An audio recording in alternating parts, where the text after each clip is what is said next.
Bismillahirrahmanirrahim. Assalamualaikum warahmatullahi ta'ala wabarakatuh. Alhamdulillah. Alhamdulillahirabbil alamin wassalatu wassalamu ala sayyidil mursalin wa ala alihi wa sahbihi wa man tabi'ahum bi ihsanin ila yaumiddin. Nawaitu ta'aluma wa ta'lim wa naf'a wal intifa wal ifadah wal istifadah wal hatha ala tamassuki bi kitabillahi ta'ala wa sunnati rasulih wa du'a ilal huda wa dalalata alal khairi wa ibtigha'a mardatihi wa qurbihi wa thawabihi subhanahu wa ta'ala. Allahumma faqihna fiddin wa alimna ta'wil. Rabbi shrah li sadri wa yassir li amri wahlul 'uqdatam min lisani yafqahu qawli waj'alni waziran min ahli. Bismillahirrahmanirrahim. Alhamdulillah kita jumpa lagi di kelas ke-14 pada kitab Nailur Raja ini. Setelah kita menyelesaikan tentang babu tayammum semuanya, dan saya tahu ya tayammum ini sedikit susah dia karena mungkin praktikalnya jarang.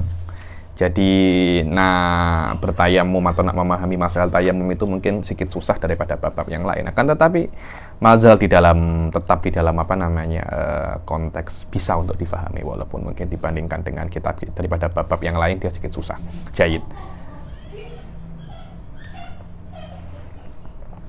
Sekarang kita akan masuk bab selanjutnya, fasal selanjutnya, yaitu tentang apa? An-najasat. Di sini ada beberapa fasal tentang najasat. Ada anwa'un najasat, terus bagaimana cara untuk mensucikannya. Ala kullin, fasal pertama daripada babun najasat ini adalah hal-hal yang yadhur minan najasat. Ini kena ada yang dibezakan ya sebelum kita masuk di sini. Ada yang namanya najis, ada yang namanya mutanajis. Apa bezanya Habib? Adapun najis itu adalah perkara yang memang dari asalnya dia itu najis. Tidak mungkin perkara yang najis akan berubah menjadi suci, tidak akan mungkin, kecuali tiga ini. Itu pun yang nomor 3 ada khilaf. Jadi ada 3 yang mungkin perkara yang asli najis seperti kencing, berak, darah, itu tidak mungkin untuk bisa menjadi suci kecuali 3 saja ini.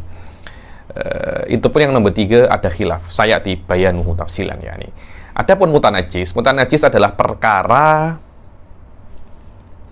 yang suci tapi terkena najis. Perkara yang suci tapi terkena najis. Itu namanya apa? Itu namanya mutanajis. Tapi kena hati-hati bahwasanya beberapa fuqaha di dalam mutun, saya tengok di Minhaj, ada beberapa bab di Minhaj, beberapa masalah di Minhaj itu. Seingat saya, Imam Nawawi itu yu'abbir mutanajis dengan najis. Jadi takbir mutanajis dengan najis itu takbir syai, walaupun maknanya itu berbeza ya, seperti yang saya katakan di awal kelas tadi, perbezaan antara najis dan mutanajis. Bab ini menjelaskan tentang najis-najis yang bisa untuk menjadi suci. Maknanya dia akan berubah menjadi suci. Dia tidak bisa disucikan karena dia itu memang asalnya najis, cuma dia berubah. Lah berubah ini di dalam bahasa Arab namanya istihalah. Makna istihalah, dia itu berubah hakikatnya dari hakikat najis ke hakikat yang tidaknya najis, dari hakikat E menjadi hakikat B. Contohnya nanti di dalam salah satunya itu adalah khomer kalau menjadi cuka. Jadi hakikatnya pertama dia itu khomer, kemudian berubah daripada hakikat kepada hakikat khol. Nanti orang-orang yang baca ilmu kalam akan catat ya Habib, bukankah ini qalbul haqaiq ya Habib? Qalbul haqaiq maknanya berubah daripada hakikat khomer ke hakikat khol. Qalbul haqaiq itu muhal ya Habib. Bukan itu. Qalbul haqaiq yang mustahil di dalam ilmu akidah, bukan qalbul haqaiq seperti ini. Adapun qalbul haqaiq seperti ini itu ada. Contohnya Nabi Musa merubah hakikat tongkat menjadi hakikat ular. Itu tiada masalah. Kenapa? Karena ini masih di dalam masih di dalam kaedah konteks yang mungkinat. Akan tetapi qalbul haqaiq yang dikatakan dia itu tidak mustahil. Yang dikatakan dia itu mustahil di dalam ilmu akidah adalah ketika Anda merubah perkara yang wajib menjadi mustahil menjadi mungkin menjadi wajib. Hal seperti itu dikatakan dia itu apa? Qalbul haqaiq. Berbeza lah ya, berbeza. Jangan disamakan. Walaupun kalau saya nak tafsilkan masalah ini di dalam ilmu kalam, ulama, terutama Imam Ghazali ya, mempunyai style cara bagaimana mentafsirkan perubahan hakikat ini sekiranya masih dalam taraf mungkin, perubahan daripada daripada khomer ke khol, daripada tongkat ke ular, semuanya itu masih dalam perkara mungkin, cuma horkul adanya di perspektif yang lain. Saya tak nak terlampau tafsil di sini karena ini tetap di dalam masalah fikih, bukan di dalam masalah ilmu kalam. Jidan. Adapun najasat itu sendiri, sayati nanti najasat ada 3, mukhaffafah, mutawassithah, dan mughalladhah. Adapun najasat itu para fuqaha lebih condong kepada mendefinisikan najasah itu secara ad. Makna ad adalah dengan cara menghitungnya, dengan cara menyebutkannya. Najis adalah wahid, isnan, salasa, arba'ah sampai asyrah atau isrin. Selain 20 ini semuanya apa? Semuanya suci. Fuqaha lebih condong ke dalam cara definisi najasah seperti itu daripada mereka mendefinisikan secara mafhum, secara ta'rif yang ada jenis wal fasl. Kenapa? Karena nanti pun akan tetap kembali kepada masodiknya, kembali kepada afrodnya. Kenapa? Karena memang afrodnya najasat itu tak banyak, dan selain najasat itu semuanya adalah perkara-perkara yang suci. Ada 2 cara ya mendefinisikan najasah, satunya dengan cara had, satunya dengan cara ad. Sudah saya sebutkan apa itu had, apa itu ad. Dan Bismillah. Faslun alladzi yadhuru minan najasati thalathatun. Yang bisa menjadi suci daripada perkara-perkara yang najis ada 3. Maknanya suci ini dengan cara istihalah, berubah hakikatnya. Al makna annalladzi yadhuru minal a'yan an-najisah bil istihalah. Yang bisa menjadi suci daripada benda-benda yang najis bil istihalah. Makna istihalah berubah daripada hakikat ke hakikat yang resuf. Wahia apa itu istihalah? Ingkalabu syai' min sifatin ila sifatin ukhra ma'a baqaihi bihali. Tengok. Berubahnya sesuatu dari sifat ke sifat yang lain, dan sesuatu itu masih ada, cuma sudah beza hakikatnya, beza sifatnya. Ada 3. Dan wa fi thalisi nadhurun yati, dibilang menurut Sayyid Ahmad bin Umar Asy-Syatiri, di perkara yang ketiga ada nadhur, maknanya mungkin tidak sepakat, tidak disepakati. Dan selama dia tidak disepakati, bete jangan misalkan dengan ini sayati. Kenapa dia tidak disepakati? Wa mimma yustahalu adam mimma yasiru labanan. Nah, ini diantara hal-hal yang bisa untuk berubah hakikatnya adalah darah, karena darah itu bisa menjadi mani, bisa menjadi mesik. Sayati ya bilang tak tahu di sini ada apa tak. Anda tahu mesik ya? Mesik itu adalah minyak wangi. Minyak wangi itu berasal daripada darahnya rusa. Darahnya apa? Darahnya rusa. Nanti di sininya kanguru atau rusa itu macam ada bulat macam ini. Nanti bulat itu akan jatuh lah. Ketika dia itu jatuh dan diproses, dia bisa untuk menjadi mesik, dan hakikat daripada mesik itu adalah darah kanguru ataupun musakan. Tetapi darah itu kalau sudah menjadi mesik, dia sudah dianggap menjadi apa? Suci.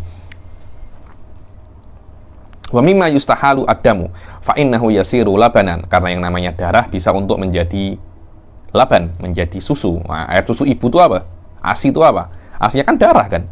Wa miskan bisa untuk menjadi mesik. Wa maniyan fa yasiru tahiran wa sayati ta'rifun najasati fil faslil ati. Yang pertama adalah al-khamru idza takhallalat binafsiha. Yang bisa untuk menjadi suci daripada perkara yang najis, yang pertama adalah al-khamru. Khamr. Kalau dia itu takhallalat, mana takhallalat? Menjadi khol, menjadi cuka dengan sendirinya, tidak dengan bantuan alat-alat yang lain.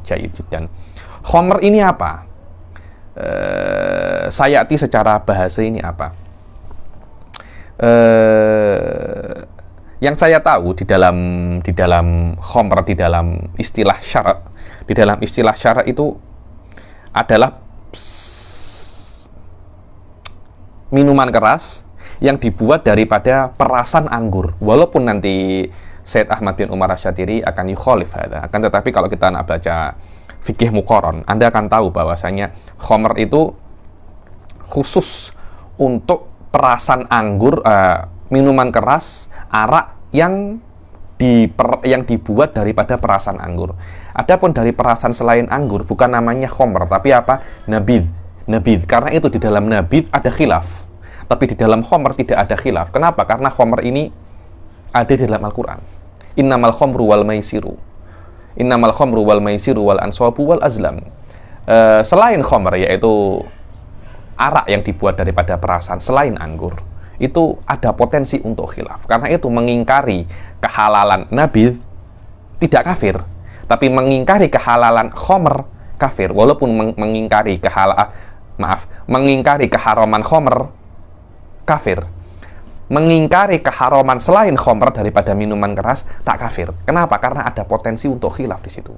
Tidak ada nas daripada Al-Qur'an. Karena itu Anda akan tengok Imam Abu Hanifah, walaupun al-mu'tamad indal mutaakhirin, yang dikoreksi oleh salah seorang sahibai Abu Hanifah, wahwa Muhammad bin Hasan Asy-Syaibani, mengatakan bahwasanya khamr nabid itu qaliluhu wa katsiruhu haram. Tetapi Imam Abu Hanifah mengatakan qalilun nabid tidak haram, akan tetapi yang haram adalah katsirun nabid. Kenapa? Karena nabid itu sendiri tidak ada nas secara sharih untuk mengharamkannya. Khamr ada. Dari khamr itu fuqaha amiillah, yaitu iskar. Dari iskar itu fuqaha merasa bahwasanya masuknya nabidh kepada iskar itu daripada qiyasun aulawi, karena itu mengharamkan nabidh seperti mengharamkan khamr qaliluhu wa katsiruhu. Akan tapi Imam Abu Hanifah tak tengok semacam itu. Walahum adillah, yakni walahum adillah, walaupun Imam Abu Hanifah sendiri dikoreksi oleh salah seorang muridnya yang paling best, dan dia termasuk gurunya Imam Syafi'i, murid ini yaitu Muhammad ibn Hasan Asy-Syaibani. Syahid. Al-khamr lughatan al-muttakhadah min asiril iman. Secara bahasa, yang namanya khamr itu adalah arak yang dibuat daripada perasan anggur. Dinamakan khamr itu karena litakhmiri hal akal, karena yang namanya arak itu akan menutupi akal. Kalau sudah ada arak, akal tidak akan bisa bekerja dengan sempurna. Karena itu orang kalau mabuk, dia akan cakap semau dia. Dan kenapa kok haram akal itu, ya, ini hikmahnya. Kalau kita nak tengok maqasid syariahnya, saya punya tesis PhD tentang maqasid syariah. Ya, ini Anda akan tengok bahwasanya di antara hal, bismillah, minum kopi dulu. Bismillah. Di antara hal yang diwajibkan oleh syariat, oleh Allah Subhanahu wa Ta'ala untuk manusia itu untuk menjaga akalnya. Kenapa? Karena akal termasuk perkara yang mulia yang diberikan oleh Allah kepada kita, yakni Anda tidak boleh untuk menghilangkan akal secara sengaja dengan cara apapun. Dan ketika Anda meminum khamr, akal itu akan tertutupi dan akan hilang, walaupun tak selamanya, walaupun sekejap saja. Maknanya akal kena terus bekerja, karena dengan adanya akal itu Anda bisa untuk mengontrol perbuatan Anda. Dan ketika Anda menjadikan akal itu tidak aktif sebentar atau selamanya, Anda akan semacam apa ya? Anda akan semacam mengkufuri nikmat yang sangat besar yang diberikan oleh Allah kepada kita, yaitu nikmat akal. Karena itu di antara maqasid syariah adalah hifdzul akal. Walaupun ada tafsirnya khas di dalam masalah itu, kalau kita nak masuk di dalam daqaiq ilmu maqasid, wallahu alam. Seperti yang dikatakan oleh Muhammad Tahir bin Asyur dalam kitabnya Maqasidus Syariah Islamiyah. Li takmiriha al-aqla ay taghdiyatahu wa syar'an kullu muskirin ay dhi syiddatin mutribah walau minal asali awi nabidi tamr wala yakunu illa ma'i. Ini penting sekali ya. Sebenarnya saya itu tak nak membaca syarah ini ya kan, tetapi saya tengok setelah saya murojaah, sebelum saya mengajar saya murojaah, hampir semua lafaz-lafaz yang ada di dalam syarah ini muhimmah jiddan. Saya tak boleh saya tinggalkan ya, ini sangat muhimmah jiddan, sangat penting sekali. Sekiranya ini akan membantu para tolabah yang mubtadiin, yang mungkin tidak mempunyai kesempatan untuk katarim, yakni kalau Anda boleh katarim, nikmatun azimah. Anda boleh jumpa para ulama, Anda boleh jumpa para masyayikh, yakni nikmatun azimah. Anda bisa belajar di Rubat, di Darul Mustafa, di Ahqaf, dan di tempat-tempat yang lain, nikmatun azimah. Kan tetapi sekiranya tidak bisa katarim, minimum membaca kitab-kitab seperti ini dengan saya atau dengan selain saya. Kalau tak bisa 100% seperti di tarim, minimum kita bisa 40 atau 30% ya, ini memahami ilmu-ilmu yang ada di tarim. Karena memang saya tengok di dalam masalah fikih ini memang sangat-sangat hebat sekali orang-orang tarim itu, wallahu a'lam. Kullu muskirin aidhi siddatin mutribatin walau minal asali aw nabidi tamr. Yang namanya khamr adalah kullu muskir, segala yang memabukkan. Maknanya apa? Ini tafsiriyah. Di syiddatin mutribah, yakni perkara yang mempunyai syiddah. Makna syiddah ini penting sekali ya. Makna syiddah ini Anda kalau minum, jadi seumpamanya ini khamr, kalau minum macam ini. Nah, itu namanya itu namanya macam syiddah. Yakni ada macam keras, hard. Macam Anda minum soda, kalau sodanya terlampau apa namanya keras kan macam ada lah, semacam itulah. Saya tak pernah minum khamar, cuma saya tanya beberapa orang yang pernah minum, itu semacam itu. Jadi macam ada syiddah. Dan syiddah itu bukan cuma syiddah, mutribah. Mutribah ini senang, maknanya membuat senang. Sekiranya semakin Anda minum, hati Anda akan semakin seronok. Hati Anda akan semakin oke. Walau minal asal, walaupun syiddah mutribah ini Anda buat daripada madu atau daripada nabidut tamr. Apa nabid itu ya? Nabid tamr itu tamr Anda peras, kemudian Anda letak air, kemudian Anda tutup. Nanti lama-lama dia akan menjadi khamr. Ada beberapa guru saya dulu ketika saya di Jordan, beliau Hanafi ya nih, beliau Hanafi. Saya lupa namanya siapa ya nih, Masya Allah, orang Azhari ya nih, Azhari dan alim kabir. Beliau mengatakan yang dimaksud oleh Imam Abu Hanifah nabid itu bukan nabid yang memabukkan, bukan, akan tetapi nabid itu adalah jadi macam ini ya. Anda kalau punya air itu Anda letakkan kurma atau rutop, nanti air itu berasa kurma atau rutop. Kalau kita cakap sekarang ini macam infus water, ya ini ada air, kita letak lime, kita letak lemon, kita letak, saya pernah jumpa air diberi epal, infus water. Zaman dahulu kan mungkin belum ada lemon, belum ada apa, saya tak tahu di Arab, diletak kurma. Jadi air itu rasanya itu bukan rasa air pure, tapi ada manis-manisnya. Ada apa? Ada manis-manisnya. Saya tak kira itu muradnya Imam Abu Hanifah ya nih. Kalau memang itu muradnya, saya tak kira akan ada khilaf bainana wa bainahu ya. Kan tetapi memang Imam Abu Hanifah mengatakan bahwasanya sikit daripada nabid itu halal karena tidak memabukkan. Yang ada nas sikitnya haram itu adalah khamr, bukan nabid, karena itu dikoreksi setelahnya oleh salah seorang ulama besar Imam Madzhab Hanafiyah, yaitu Muhammad Ibnul Hasan Asy-Syaibani. Beza Sofia. Walaupun beliau alim, tapi wallahu alam saya kira di dalam masalah ini pendapatnya beliau kurang benar jika kita mentakwilkan makna nabid adalah mantabadz atau mantubidza minat tamr ilal ma. Saya tak kira semacam itu maknanya ya nih. Au nabidit tamr wala yakunu ila ma'yan. Yang namanya khamr pasti dia itu tidak mungkin kecuali apa? Mae itu cecair. Yakni kena aslinya cecair, walaupun setelah cecair nanti akan dikonvert, akan dipres menjadi blok atau menjadi apa namanya macam pil atau kapsul. Wallahu alam ya, saya kira mungkin 10-20 tahun lagi hal ini akan mungkin. Dulu saya tengok kaldu ayam, sup ayam dalam bentuk cair. Sekarang Anda sudah boleh tengok kaldu ayam dalam bentuk blok. Ada meji, ada apa. Maknanya sesuatu yang cair boleh dikonvert menjadi blok, mungkin boleh ditabur menjadi macam tepung. Mungkin pada 10-20 tahun ke depan, mungkin khamr itu akan menjadi pil, akan menjadi kapsul, akan menjadi apa. Semuanya itu najis. Maknanya yang aslinya itu khamr cecair, kemudian dibuat menjadi perkara yang padat, itu akan tetap najis, akan tetap apa? Najis. Dia haram dan dia najis. Dia haram dan dia najis. Kenapa? Karena aslinya dia itu cecair. Berbeza ya. Berbeza dengan apa namanya? Berbeza dengan dadah. Dadah itu haram, dosa besar, najis tak? Ada orang cakap, dadah tak najis. Maknanya Habib Ali menghalalkan dadah. Tak, saya makan dadah haram.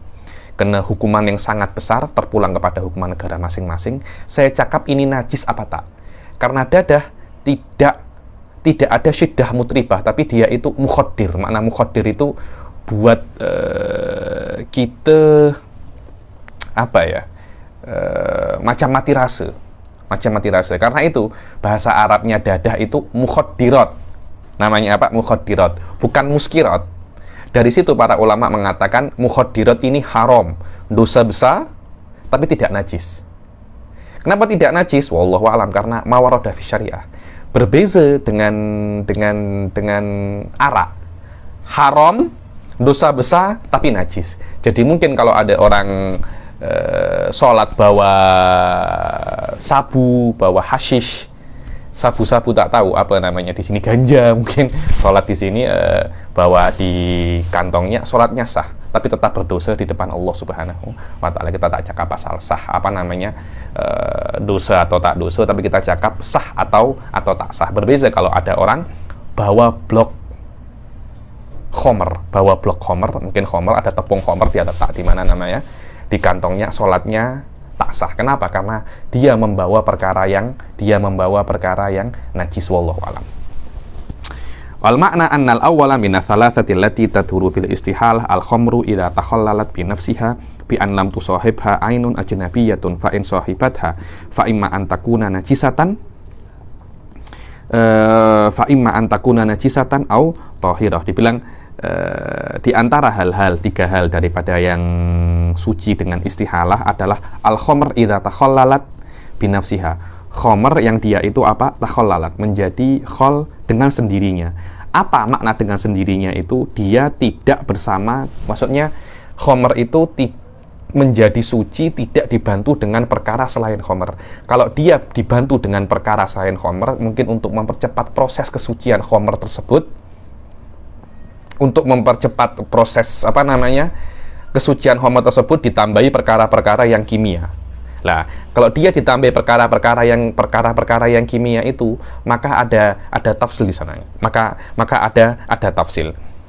Apa tafsilnya? Kadangkala perkara lain selain khamr itu perkara yang najis, kadangkala perkara yang tak najis. Kalau dia itu perkara yang najis, maka khamr tersebut tidak akan suci dengan dengan takhallul. Tidak akan suci dengan dengan takhallul.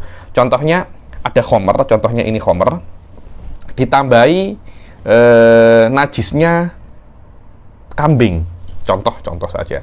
Najis kambing ini bisa untuk mempercepat bisa untuk mempercepat proses menjadi cuka. Sekiranya proses menjadi daripada khamr menjadi cuka, kan awalnya kan perasan anggur. Perasan anggur, jus anggur Anda minum tidak masalah karena ini masih anggur. Kemudian kalau Anda proses lagi, dia akan menjadi khamr. Anda biarkan lagi, dia akan menjadi dia akan menjadi cuka. Lah, untuk daripada khamr menjadi cuka ini, mungkin contohnya diperlukan 3 bulan. Anda letak najis kambing untuk mempercepat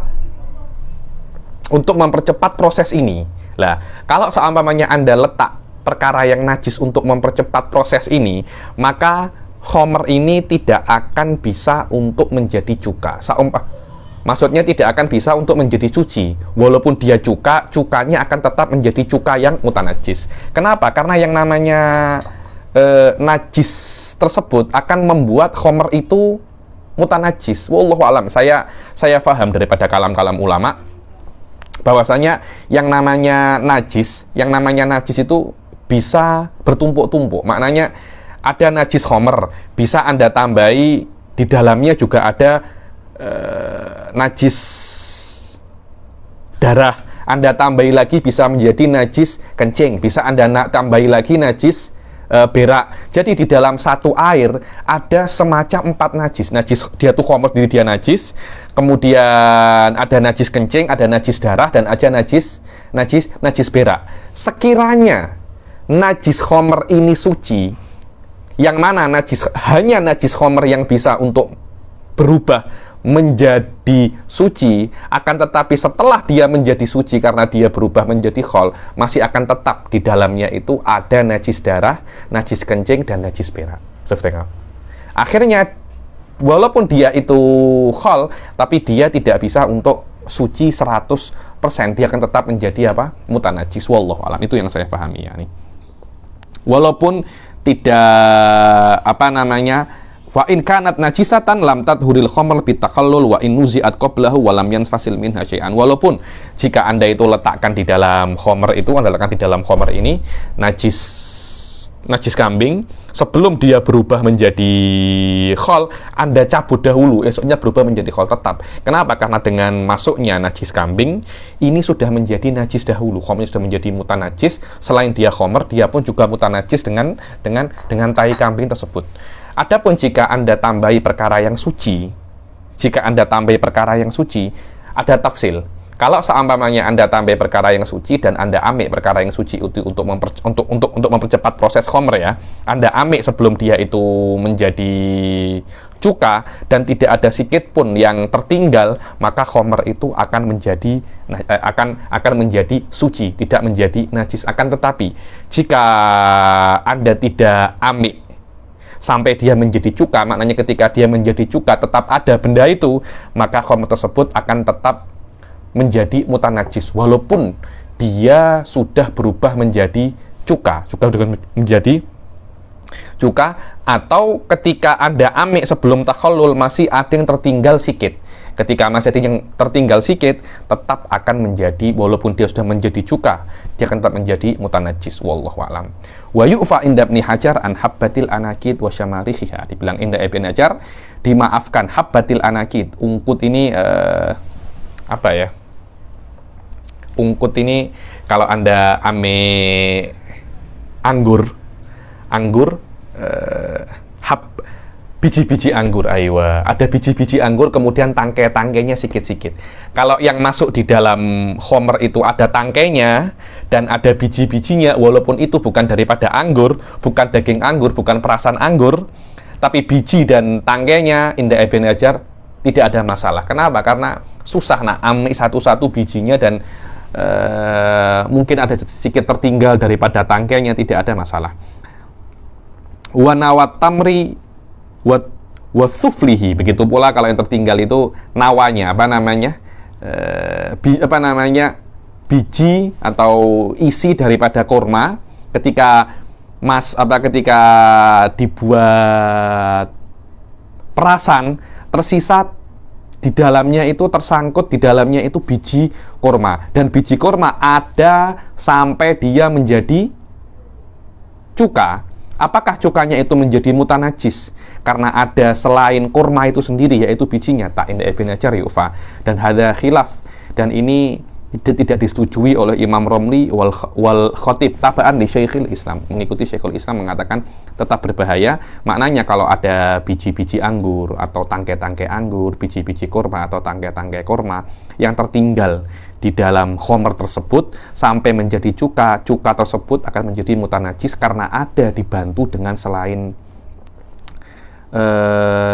khomer itu sendiri. Maknanya dia itu menjadi cuka bukan dengan proses alami, tapi macam dibus dengan perkara-perkara yang lain. Wallahu alam.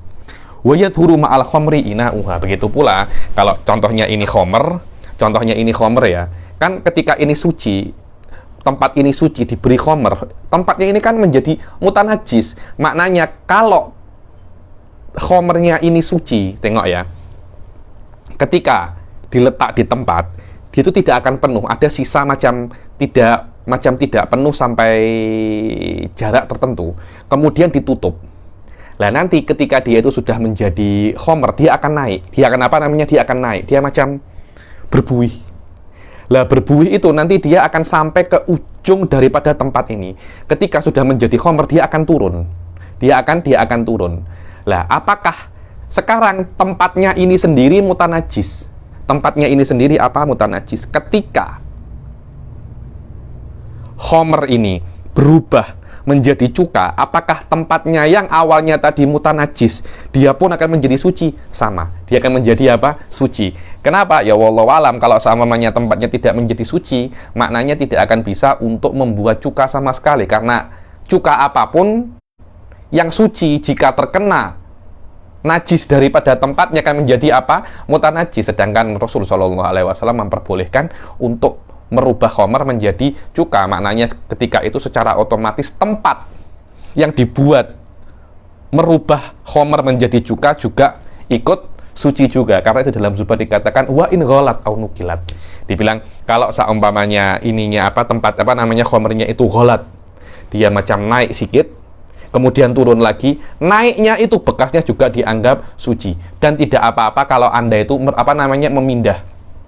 Jadi 15 hari Anda letak di tempat yang tidak ada matahari, kemudian 15 hari yang setelahnya Anda letak di tempat yang ada matahari untuk mempercepat prosesnya. Apakah itu boleh? Tidak ada masalah. Kenapa? Karena matahari ini bukan sesuatu yang asing. Dia bukan sesuatu yang masuk di dalam khomer itu sendiri. Wallahu a'lam.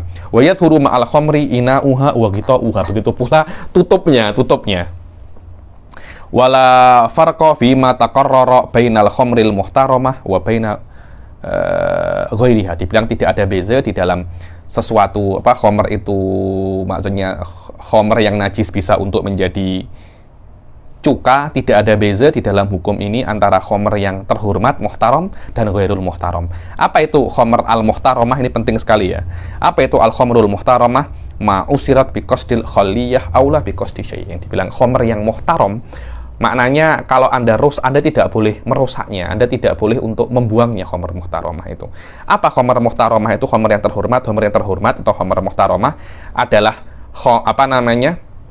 khomer yang dibuat atau anggur yang diperas dengan niat dari awal saya peras anggur ini untuk menjadikan khol. Tapi kita tidak bisa buat khol kecuali melewati khomer dahulu. Kenapa? Karena memang prosesnya ketika Anda peras anggur menjadi jus dahulu, Anda letak kendi, Anda tutup, Anda simpan. Nanti lama-lama akan menjadi khomer. Anda biarkan lagi menjadi cuka. Jadi memang prosesnya jus, khomer, cuka. Tidak boleh daripada jus ke cuka, tidak bisa, karena memang harus melewati khomer dahulu. Itu namanya khomer muhtaramah. Kalau Anda dari awal memang memeras untuk cukanya, bukan untuk khomernya, atau Anda memeras jus anggur itu tidak berniat apa-apa, tidak berniat untuk khol atau tidak berniat untuk khomer. Adapun khomer ghairul muhtaramah itu adalah khomer yang diperas seorang muslim dengan maksud untuk khomer. Memang ada muslim. Macam mana muslim biasa? Ini dunia. Di dunia tidak semua muslim itu taat kepada Allah dan tidak semua muslim itu bermaksiat. Ada yang taat dan ada yang bermaksiat. Jin pun cakap wa kunna tara'iqa qidada. Ada yang kafir, ada yang muslim. Yang muslim pun ada yang baik, ada yang suka bermaksiat. Berapa banyak orang-orang muslim itu minum minum khomer. Saya beberapa kali tengok lewat liquor itu tempat khomer yang beli banyak orang-orang banyak orang-orang yang saya tengok style orang muslim. Biasa, saya tengok biasa. Memang saya tengok bermaksiat atau taat itu irodi. Emang oleh Allah diletakkan pada jiwa manusia itu hawa nafsu. Tahu itu perkara yang tak boleh, tapi hawa nafsunya itu mengatakan itu sedap. Karena itu dia lakukan. Karena ketika dia melakukan, dia lupa atau sudah terkontrol oleh hawa nafsunya bahwasanya Anda kena lakukan perkara ini. Dan memang Allah sengaja buat macam itu agar yang masuk surga itu tak semua orang. Yang masuk surga itu tak semua orang. Kenapa? Ya itulah yang namanya imtihan. Inilah yang namanya ujian di dunia ini. Wallahu a'lam.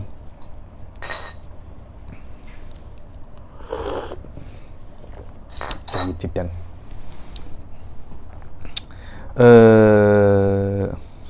Dibilang wa ghairul muhtaramah yallati asaraha muslimun biqasdil khamriyah. Ada tokai khomer, seorang muslim memang kerjanya memang memeras buat khomer. Lah khomer itu namanya khomer ghairul muhtaramah. Apa makna khomer ghairul muhtaramah? Walidzalika tajibu irakatuha qabla takhallul. Kalau dia itu ghairul muhtaramah, maka wajib untuk dituang, wajib untuk dibuang sebelum dia menjadi khol. Dan kalau tetap dibiarkan akan meteran dosa akan terus meteran dosa akan terus berjalan. Wa yataghayyarul hukmu, dan kalau seumpamanya saya tengok ada kawan saya muslim buat khomer, saya buang, saya lempar, akhirnya khomernya rusak, tumpah, apakah saya wajib untuk menggantinya? Tidak. Kalau itu khomer ghairu muhtaromah, tapi kalau khomer muhtaromah, saya boleh polis, boleh tangkap saya. Kenapa? Karena ini khomer muhtaromah. Tapi kalau ghairu muhtaromah, tak, karena memang hukumnya secara syariat wajib untuk dibuang. Dan kalau saya biarkan, khomer itu bisa untuk dibuat merusak orang-orang muslim yang lain. Wa yataghayyarul hukmu bitaghayyuril qasdi ba'dal asr. Dibilang dan hukum muhtaromah dan ghairu muhtaromah ini bisa berubah-ubah. Kadang-kala dari awal saya nak buat khomer, kemudian saya berubah, saya bertaubat, itu bisa untuk berubah. Fa'in asoroha kafirun fahiya muhtaramatun aidan. Dibilang kalau seumpamanya yang membuat khomer itu orang kafir, maka itu adalah khomer muhtaramah. Aman Nabi Syariah, aman Nabi Syariah. Kenapa? Karena orang kafir diperbolehkan untuk minum khomer di dalam beberapa case, bahkan di banyak case. Mereka diperbolehkan untuk meminum khomer walaupun mereka di bawah perlindungan orang-orang muslim dengan beberapa syarat, diantaranya tidak boleh zahir, tidak boleh di tempat umum, mungkin di stasiun bus, stasiun LRT, tak boleh. Kalau Anda nak minum khomer, sila. Anda beli, Anda minum di rumah Anda, tapi Anda tatadhahar, Anda tunjukkan bahwa Anda minum khamr, tak boleh. Karena kenapa? Akan membuat fitnah di antara orang-orang mukmin. Maknanya kalau ada orang kafir, saya tak nak beli khamr, saya nak buat sendiri, silahkan. So, orang kafir buat khamr tak boleh. Orang muslim buat khamr namanya khamr ghairu muhtaramah. Selama niatnya untuk minum khamr. Tapi orang kafir buat khomer tidak ada masalah dan dianggap khomernya ini muhtaramah. Kenapa? Wallahi aman Nabi Syariah. Aman Nabi Syariah. Guru saya, Syekh Muhammad bin Ali Pak-Udhan, jika tengok hukum-hukum semacam ini, pasti beliau mengatakan aman Nabi Syariah. Dulu beliau pernah cakap, orang tua tidak wajib haji kalau uangnya diberikan oleh anaknya. Anaknya cakap, wahai ayahku, ini ada uang 10.000 ringgit, silahkan engkau haji. Ayahnya tidak wajib untuk menerima. Kenapa? Karena takut nanti anaknya mengungkit-ungkit, namanya minnah. Takut minnah ayahnya, takut minnah anaknya kepadanya. Suatu saat anaknya akan ungkit-ungkit. Engkau dulu aku hajikan, katanya Syekh Pak-Udhan. Padahal minnahnya ayah kepada anak lebih banyak lagi. Yang nafkahi dia mulai dia kecil sampai dia besar siapa? Ayahnya kan. Tapi syariat cakap engkau tidak wajib untuk ambil uang anakmu karena takut nanti anakmu mengungkit-ungkit. Syekh Pak-Udhan ketika dengar hukum ini dan ilahnya daripada fuqaha, beliau hanya boleh cakap aman Nabi Syariah. Aman Nabi Syariah fi'lan, ya nih. Mungkin syariat mempunyai hikmah di balik hukum-hukum yang semacam ini, ya nih. Yang kedua adalah hal-hal di antara hal-hal yang bisa untuk berubah menjadi sesuatu yang suci adalah jildul maitati idza dubigo. Jilid ya, yang bisa berubah daripada aslinya dia itu najisul ain, bukan mutanajis. Dia najisul ain berubah menjadi menjadi suci. Apa itu?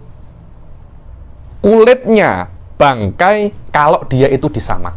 Hanya kulit ya, tidak ada selainnya. Hanya hanya kulitnya bangkai. Jayid, kulit saja. Apa itu bangkai? Sayati. Apa itu dabek? Sayati. Jayid. Al-maitah yallati zalat hayatuha bi ghairi dzakatin syar'iyyah. Apa itu bangkai?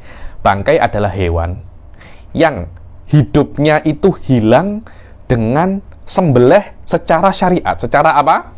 Syariat. Zakah ini sembelih, tapi sembelih ini dianggap secara syariat. Bagaimana Habib sembelih dianggap secara syariat? Itu ada bab khas, namanya babul udhiyah. Bukan babul udhiyah korban, mungkin babul dzabah. Di Minhaj juga ada tentang alatnya macam mana, caranya macam mana, sunnahnya macam mana.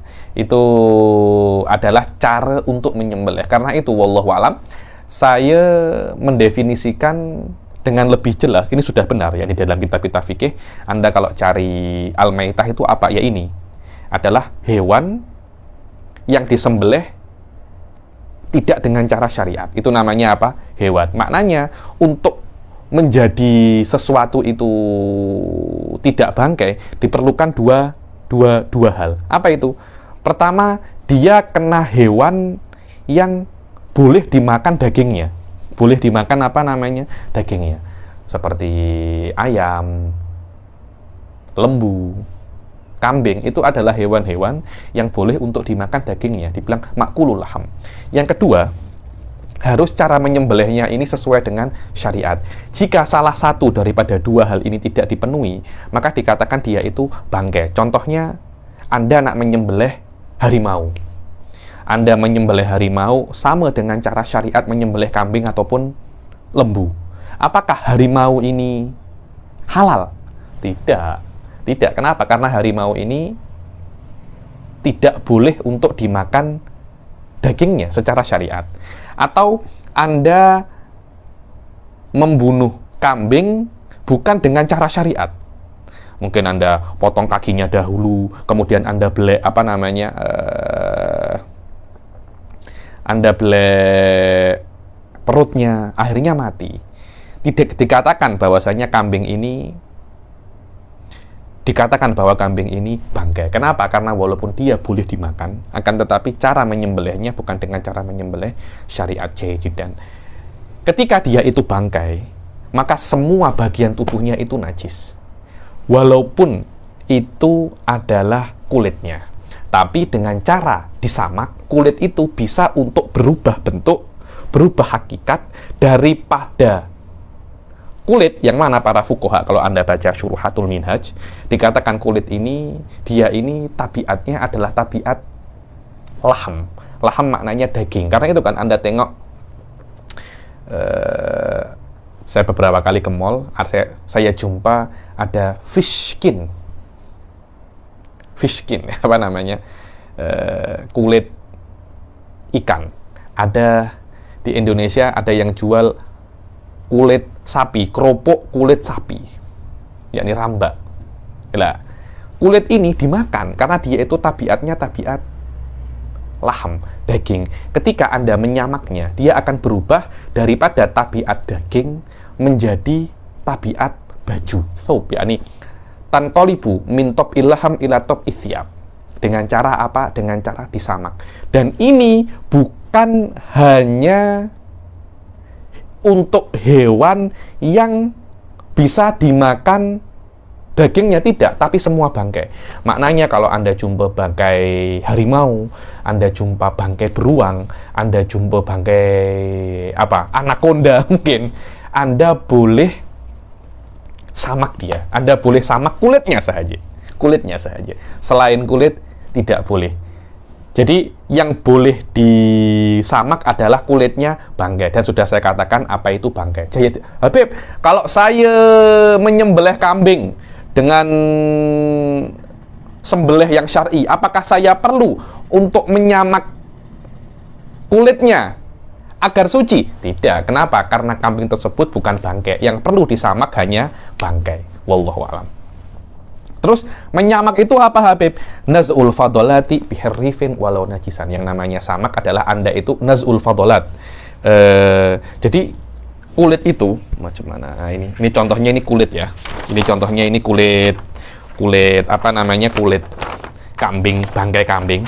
Di kulit itu banyak sekali lemak-lemak. Lemak-lemaknya itu Anda amik semua. Nah, ini yang penting. Bulu-bulunya juga Anda cabuti. Walaupun itu bulu singa. Walaupun itu bulu beruang. Saya pernah jumpa kawan saya dulu di Ahqaf, saya punya kawan Malikiyul Madzhab. Saya masih ingat namanya Syekh Yasin Ja'ja. Saya sudah lama tak kontak dengan beliau. Ketika Syekh Ba'udhan menjelaskan masalah dawah ini, Syekh Yasin ini pantas banyak raja-raja itu Maliki daripada Maliki Madzhab. Kenapa? Karena dawah di dalam Maliki ya hanya wajib untuk yang dalamnya saja. Kulit-kulitnya tidak wajib untuk dicabuti, tidak wajib untuk dihilangkan semua. Karena yang mahal itu adalah harga kulitnya, harga rambutnya, bukan harga kulitnya. Indah Syafi'iyah, lemak-lemak kulitnya yang dalam itu kena dihabiskan semua. Begitu pula rambutnya kena dicabuti, nanti disamak, diletakkan disikat mungkin dengan dengan hal-hal yang benda-benda yang hirif, yang pedas. Walaupun itu najis seperti korot. Korot itu beraknya merpati. Beraknya apa? Beraknya merpati. Merpati itu berak, saya tak pernah coba ya. Cuma katanya fuqaha, beraknya merpati itu pedas. dan panas. Anda boleh guna untuk samak. Anda boleh guna untuk samak. Lah setelah disamak, kulit itu macam semacam ini. Jadi dia macam bersih, putih, depan dan belakang tidak ada apa-apa lagi. Dan kulit itu bisa digunakan untuk baju, bisa digunakan untuk tempatnya air. Dibilang girbah, namanya girbah. Atau bisa digunakan untuk apa namanya? Bisa digunakan untuk huf. Tapi yaitu rambutnya kena dihilangkan semua. Itu yang sedikit susah itu. Naz'ul fadolati bihirrifin walau najisan. Apa itu hirrif? Hirrif itu adalah perkara-perkara yang yalda. Yalda itu Anda kalau makan perkara yang pedas kan macam menyengat pedas itu. Seperti apa? Kalau korodi. Seperti najisnya burung merpati. Al-makna an-nathaniya min ath-thalathati allati tadhuru bil istihalah jildul metati idza dubiga fayadhuru dhahiruhu wa batinuhu. Dibilang kalau kulitnya apa itu namanya? Kalau kulitnya bangkai disamak, maka akan suci dohir dan batinnya. Apa itu dohirnya kulit? Adalah malakoh dabik. Dibilang dohirnya adalah yang jadi ini malakoh yang apa namanya menghadap dabik. Dohirnya ini dan dohirnya. Adapun di antara dua ini itu namanya batin inda Ibnu Hajar. Wa dohir inda Ibnu Hajar malakoh dabik wa malam yulakihi min ahadil wajidain wa ma bainahuma itu namanya apa? Al batin. Adapun indar romli ad-dhahir ma dhahara min wajhaihi wal batin ma baton. Dibilang indar romli adalah yang tampak di antara keduanya, inda wal batin yang tak tampak. Adapun sya'ar, bulu-bulu yang alal jilid fala yadhuru bidabag. Seperti tengok ya. Terus macam mana Habib? Bangkai kambing kan banyak bulu-bulunya. Apakah bulu-bulunya ketika didabag itu juga suci ke suci? Tidak. Bulu-bulunya harus ini mesti Anda cabuti semua. Kecuali apa? Kalau tersisa sedikit tak ada masalah. Tak ada masalah. Tapi kalau tersisa banyak tidak boleh. Kalau dia itu sedikit maka juga akan ikut suci tabaan dengan apa namanya? Dengan kulit itu sendiri. Menurut Ibn Hajar adapun Indar Romli sesikit apapun jika tersisa rambut, jika rambut itu sikit, dia tetap najis, akan tetapi najisnya dimaafkan. Ma'fu anhu inda romli, dia mencetak. Dia bukan najis tapi yang ma'fu, akan tetapi dia itu suci karena sikit tidak bisa untuk dihilangkan dan dimaafkan. Karena itu dia itu juga suci dengan ikut dengan kulitnya. Inda romli dia tak suci, dia najis tapi dimaafkan. Beza ya antara keduanya. Thumma inna mahallat tuhril jildi bidabak idza tanajjasa bisababil maut. So, tengok ya. Dibilang terus macam mana? Bismillah. Kulit apa yang bisa untuk disamak setelah dia itu menjadi bangkai? Ini penting ya. Kalau kulit itu najis karena mati, tapi kalau dia itu dari hidup sudah najis, maka didabag pun tidak akan bisa untuk menjadi suci. Contohnya apa? So, tengok ya, harimau. Apakah harimau itu najis? Sekiranya kalau Anda menyentuh harimau, Anda kena mensucikan tangan Anda? Kan tidak kan? Beruang juga sama. Ular. Oh, saya tadi menyentuh ular, saya kena sucikan. Tidak. Ular tidak najis. Ular tidak najis. Tapi kalau dia mati, dia akan menjadi najis. Begitu pula harimau, begitu pula beruang, begitu pula kambing. Kalau dia menjadi bangkai, dia akan menjadi apa? Najis. Lah, kalau hewan ketika hidupnya suci, ketika mati dia najis, itulah yang kulitnya yang bisa untuk disamak. Adapun hewan yang ketika hidupnya dia itu najis, maka ketika dia mati lebih najis lagi, hidupnya saja najis. Apalagi matinya, yakni najisun fauqa najis. Karena kan saya katakan kan najis itu boleh apa ya? Najis itu perkara yang musyakkak dan bisa untuk yatarokab. Walau kalau Anda belajar mantik, kalam saya ini pasti akan wadih makna musyakkak wa yatarokab ini yakbalu syiddah wa dha'af. Yakbalu syiddah wa dha'af wallahu alam.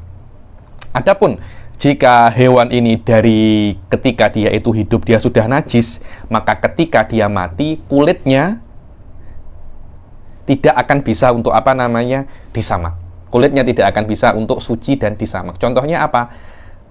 Anjing dan babi. Dia kan najis.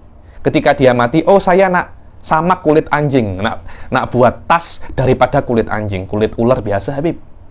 Kulit, saya pernah tengok ada tas kulit buaya, tas kulit kambing, ini ada yang tas kulit babi, tas kulit babi, tas kulit anjing.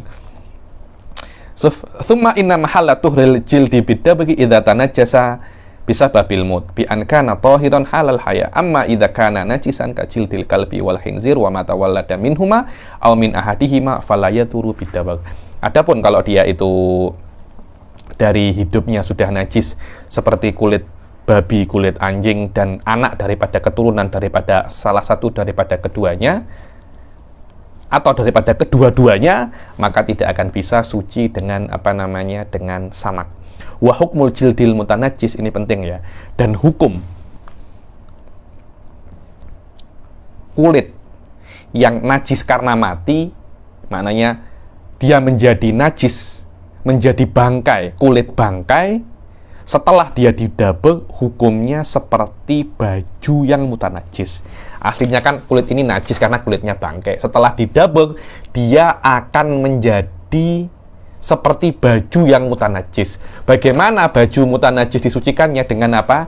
Dibasuh dengan air. Cukup dia setelah didabel, dibasuh dengan air, maka dia akan menjadi suci balik. Dan bagaimana caranya kita mengetahui dabel itu benar atau salah? Anda masukkan ke air.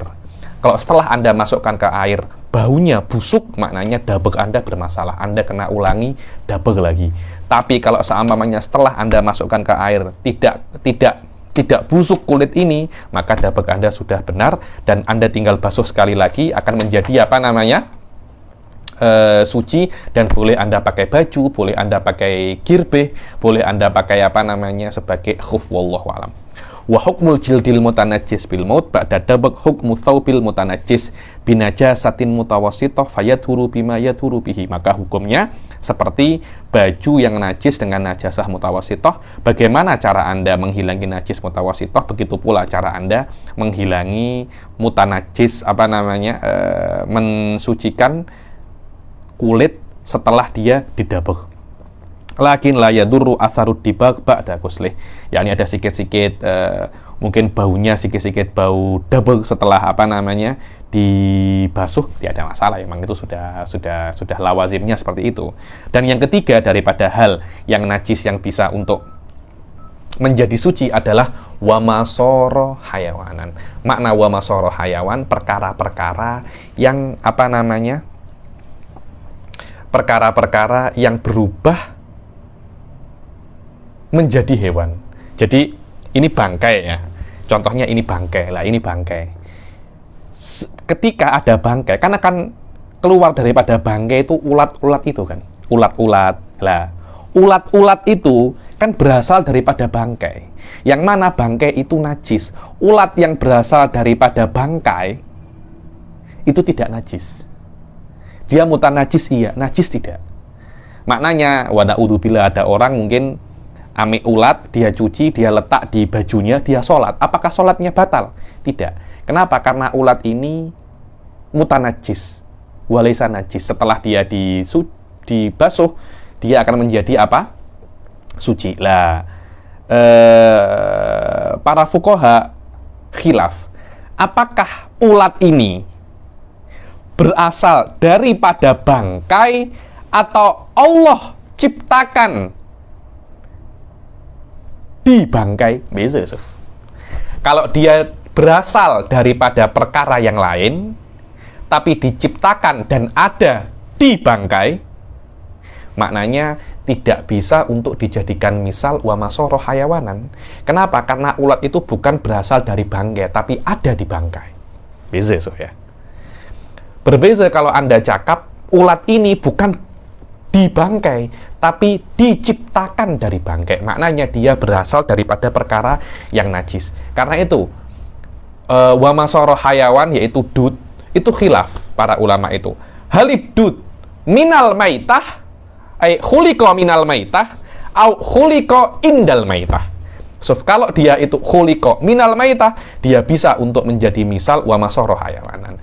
Kalau dia dikatakan khuliqa indal maitah, maka dia tidak bisa dijadikan misal wa masoro hayawan.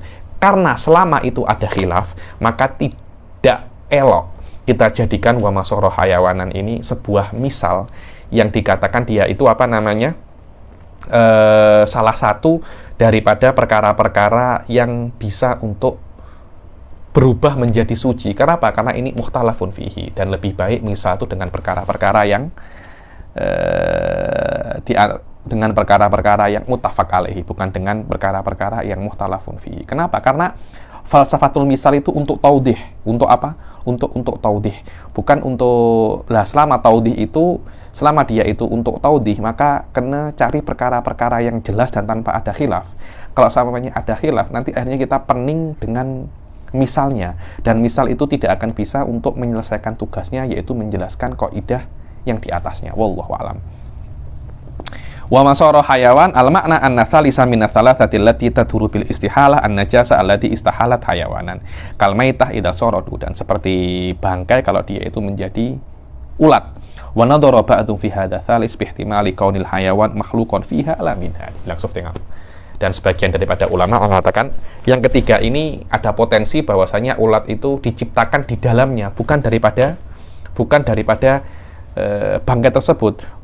Wa qala fala yahsunu tamtsil bi, selama ada khilaf maka tidak elok kita membuat ini sebagai apa namanya, kita tidak elok membuat ini sebagai misal.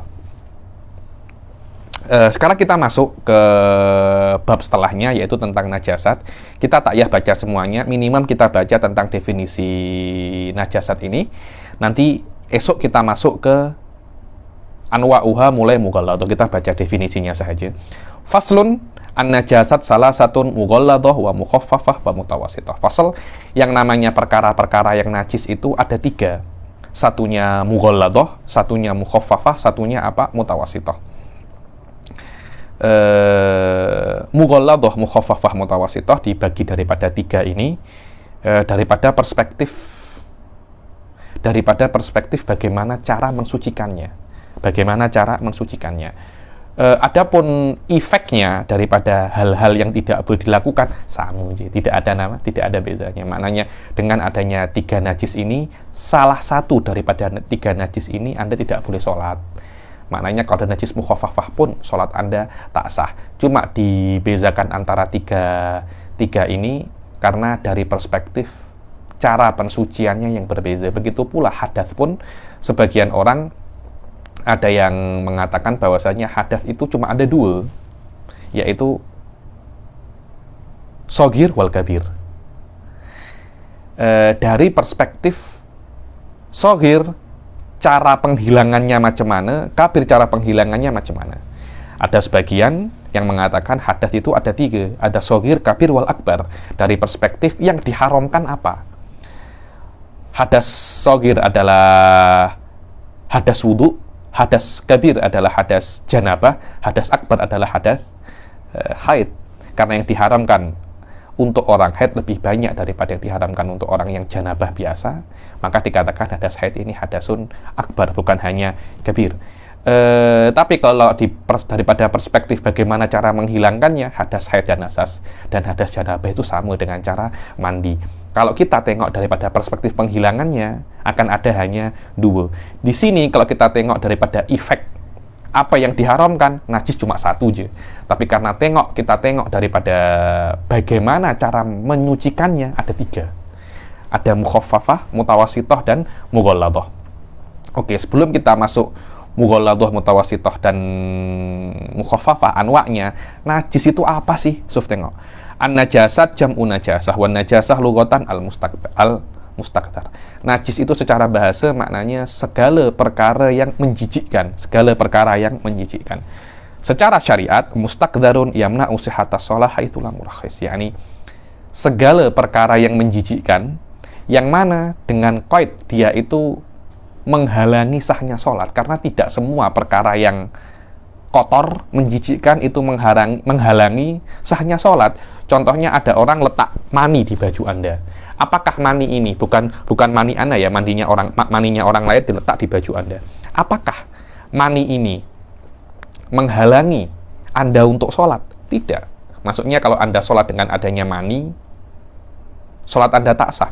Tidak. Walaupun mani itu perkara yang menjijikkan. Tak percaya? Coba Anda letak mani Anda ke orang lain, pasti orang lain akan jijik. Begitu pula mungkin kotoran hidung, mungkin kotoran telinga, perkara-perkara yang menjijikkan. Akan tetapi kalau Anda sholat dengan kotoran hidung dan kotoran telinga, sholat Anda tidak akan batal. Maknanya selama dia tidak batal, maknanya itu bukan najis. Maknanya najis hanya untuk perkara-perkara yang kotor dan menjijikkan, yang mempunyai efek dia menghalangi sahnya sholat Anda. Dalam keadaan tidak ada rukhsah, karena ada beberapa case Anda sholat dengan najis, sholat Anda tetap sah. Apa itu? Sholat kalau ada fakidut tahuren. Ai mujawiz, murakhis ini mujawiz. Bikhilafi malokana hunaka murakhisun kama fi fakidit tahuren wa alaihi najasa fa innahu yusolli li hurmatil waqt wa alaihi liyadah. Contohnya kalau seumpamanya dia itu sholat, ada najis tapi tidak ada sesuatu untuk mensucikan najis itu, maka dia wajib untuk sholat fakidut tahuren, untuk menghormati waktu. Makna hurmatul waqt, banyak orang tidak tahu hurmatul waqt. Apa itu hurmatul waqt? Kan Allah mewajibkan kita untuk sholat 5 waktu. Maknanya 5 waktu ini jangan sampai kosong daripada sholat. Lah Anda sholat walaupun dengan ada najis, dengan niat menghormati perintah Allah, tidak mengosongkan waktu-waktu ini daripada sholat. Itu namanya sholat hurmatul waqt. Karena Anda itu sholat hanya untuk menghormati waktu, yang mana waktu itu diwajibkan oleh Allah untuk agar ada sholat di dalamnya, akan tetapi syaratnya tidak terpenuhi, maka Anda nanti diwajibkan untuk mengulangi sholat di waktu yang lain. Jadi Anda sholat 2 kali. Yang pertama, untuk melaksanakan perintah Allah, menghormati perintah Allah. Melaksanakan perintah Allah untuk menghormati waktu-waktu yang diwajibkan oleh Allah, untuk tidak mengosongkan waktu itu daripada sholat. Dan yang kedua adalah sholat yang hakiki, karena sholat yang awal tidak memenuhi syarat. Wa kama fil mustanji bil hajar fa innahu tasihhu imamatuhu wa ma'a dzalika yuhkamu ala atharil istinja bitanajjus ila annahu ufi'anu. Begitu pula orang yang beristinja dengan batu. Orang beristinja dengan batu tetap ada atharun najasah di dalam kemaluannya. Akan tetapi walaupun ada atharun najasah, dan atharun najasah itu juga dianggap najis, akan tetapi najis ini tidak menghalangi Anda daripada sholat. Kenapa? Karena adanya murakhis ini adalah murakhis daripada syari. Anda boleh sholat walaupun ada najasah dengan dalam 2 case ini. Tapi diperbolehkannya Anda sholat dengan najasah ini tidak menjadikan najis ini bukan najis, tidak. Dia tetap najis, cuma saya ada semacam exception lah. Itulah definisi najis. Ini adalah definisi najis menurut mafhumnya. Akan tetapi para fuqaha tak suka definisi ini. Walaupun disebutkan dalam kitab-kitab fuqaha, akan tetapi kalau Anda tengok di dalam kitab-kitab yang kabir wal mu'tabar seperti Minhaj, hatta di dalam Zubat disebutkan najis itu wan najasul wal ma'iul muskiru wal hinziru wa maitatun ma'far'ihima wasuru. Semuanya itu disebutkan apa saja najis. Dibilang takrifun bil yu'addid, disebutkan apa saja najis. 1, 2, 3, 4, 5 20 ini adalah najis. Selain 20 ini bukan najis. Sudah tak ya cakap apa itu najis. Ya ini najis ini. 20 hal ini semuanya najis. Selain 20 hal ini semuanya bukan semuanya bukan najis. Karena kalau Anda mendefinisikan najis dengan jinis wal fasl seperti yang dilakukan oleh syarih, nanti pun Anda juga akan kembali untuk tanya, contohnya seperti apa? Anda tetap akan menyebutkan. Maknanya kalau Anda mendefinisikan dengan jenis wal fasal, Anda akan 2 kali keje. Tapi kalau Anda yu'addid, Anda menyebutkan apa saja najis, selain perkara ini semuanya bukan najis, masalah settle. Dan ini yang dipakai oleh katsir minal ulama wa alaihi thariqatul mu'tamad inda Syafi'iyah wallahu alam.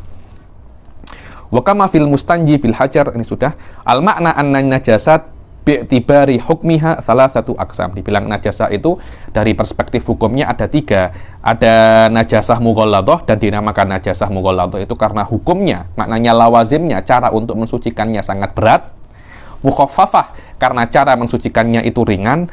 Mutawassithah, karena cara mensucikannya itu pertengahan antara mughalladah dan antara apa? Antara mutawassithah. Apa itu mukhaffafah? Apa itu, bagaimana cara mensucikan mughalladah, bagaimana cara mensucikan mukhaffafah, dan bagaimana cara mensucikan mutawassithah?